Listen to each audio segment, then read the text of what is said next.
Ian, Yes. you like Black Mirror? Never really watched it. Oh, this is gonna be a great topic then. Yeah. Because Black Mirror is. I mean, I know what it is. It's like a modern Twilight Zone. It deals with Sure. how technology is fucking us up in terms of like social status and things of that nature. I've seen only 2 or 3 full episodes, but it's good. So they came out out of nowhere with this Bandersnatch standalone episodes. Season 5 was pushed back to make this episode, and that's because Bandersnatch is an interactive movie. It's a choose your own adventure. It's a choose your own adventure.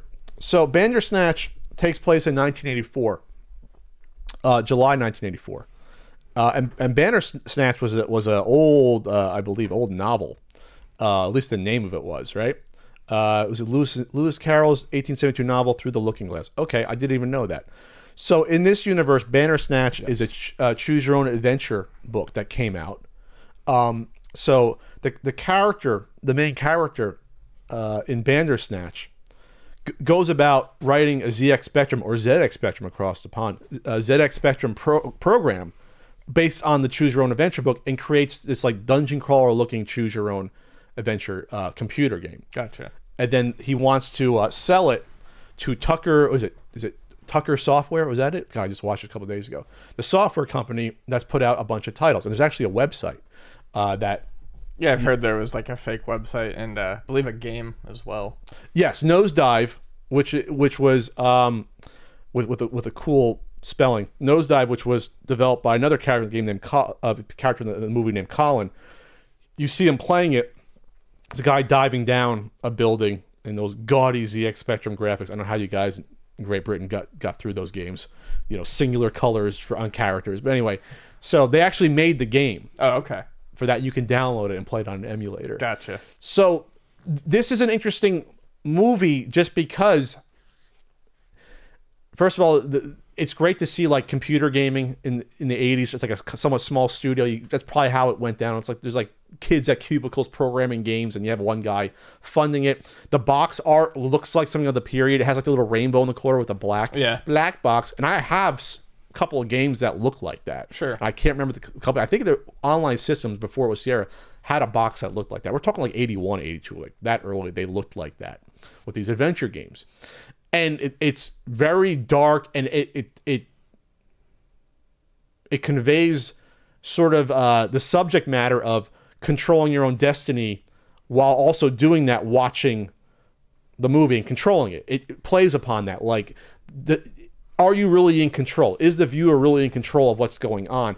And then the main character, Stefan, himself, as he goes through, he starts to wonder, am I controlling these actions? Right. And it plays upon his mental issues as well. He goes to a psychologist a few times in this, depending. And at first, the choices are innocuous and don't mean anything, like corn flakes, frosted flakes, or like corn puffs or whatever for breakfast. Thompson Twins, or Now This Is Music Volume 2, which I guess they had back in '84. I had no idea. But then they start to matter, like working for the software company, taking a drug or not that Colin wants you to take. And that's like the mentor programmer he looks up to, Stefan. But then it just gets creepier and more dark, and I don't give away too much if you haven't seen it, but what's so interesting about this is that when you get to a dead end, you go back. It gives you the option to go directly back to a certain point. Not all the way back to the beginning. You go back to a certain point. Okay. Where it branched off. Not even the decision before necessarily, but like maybe 2 or 3 back where it branched off. Then does a quick replay of the choices you made to that point. And this is all integrated in. Oh, neat. There's no loading. I mean, I have a pretty good connection, but there's no loading, by the way, when you make these choices. You get 2 choices. A bar goes from the outside in, and then if you don't make a choice, it makes a default one for you. But whatever choice you make, it flawlessly goes into the next part of it. So you can cycle back around. It's just interesting because there's also themes about different realities and how this is not the only reality we're in. When you go back around, this isn't like a choose your own adventure book entirely where you can thumb back through and start again. Things change when you go back sometimes. Oh. Things are not, the choices you come back to sometimes change. So this is extremely, extremely clever. Like, this is the best sort of theme you could probably do for a choose your own adventure movie based upon a guy making a choose your own adventure game. So it's naturally built into that, and him kind of losing his mind developing the game. And it's a feat of filmmaking. Like they just put, like I said, this one movie pushed back the entire season because they had to think about how to make a film like this with like there's 5 or 6 full endings. I got the 2, you can call them good endings, I guess, but there's a lot of other mini endings that are really dark and disturbing and violent. And there's probably 4 hours of stuff in here, but you can get through the story in like 90 minutes to 2 hours, depending on how much you want to go back through and how much you want to stop. But they had to film probably 2 to 3 movies worth of stuff. And I can't imagine that with the continuity and the script editors working on this, like, how do you write this? Yeah.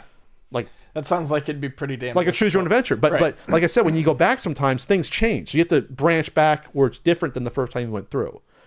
Like it's nuts. Like when I went back through, I'm like, wait a minute, that wasn't the choices before. It looks similar, but now these choices, one is different than the other. So when you click on that, then it branches you to a whole different path. It's nuts. So if you don't like, I would still watch this. Yeah. I would still watch it. And like I said, you can go to what was it? Is it Tucker? Is it Tucker Software? Bandersnatch software. They made a whole website. Obviously there was no websites in the 80s, but they made it. Was it Tuckersoft? And they even had, it's Tuckersoft, yeah. It's Tuckersoft.net. So they even had in the movie universe, they even had like a simplistic early sort of like gaming or PC software review show in Great Britain. Is where it takes place because we didn't have the ZX Spectrum here. So they had a kid reviewing the game. So the game comes out eventually, but there's like 4 different reviews of the kid reviewing it on the same show based upon the path you take. Like the game not being completed, not to give away too much, but something happens to the author, and then so it's an oddity. So it's very interesting. There's one where it comes out and it gets a 5-star rating. It's like this kid's like probably like 25 with his glasses. Like, it's a great game, 4 out of 5 stars. But if you go into Tuckersoft, you can download the Nosedive. So they went all out for this. They went all out for this. Then there's other, you can look on the history, and there's like 9 games there.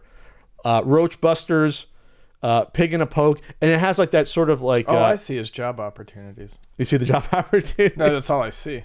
I don't see the options for anything else. Okay, so you click on the history. Says the official home of Tuckersoft on the World Wide Web. Yeah. And shows the pig, and it says check back later, and then it says jobs and opportunities. And Bandersnatch was canceled. It's a list of all the titles. Right, literally, this is the only thing I get. Okay, well, you had the wrong site. You needed that. Oh, you need the full. All right, / so now this is great. We're prepared for the podcast.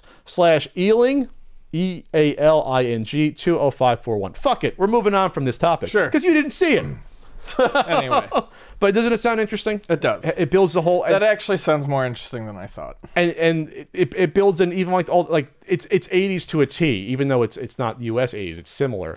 There's like some new wave stuff and sort of attitude and the styling. And you see all nice computers. They talk about the Commodore 64 a little bit and things of that nature. I wish we had the ZX Spectrum. It would have been interesting to have played that.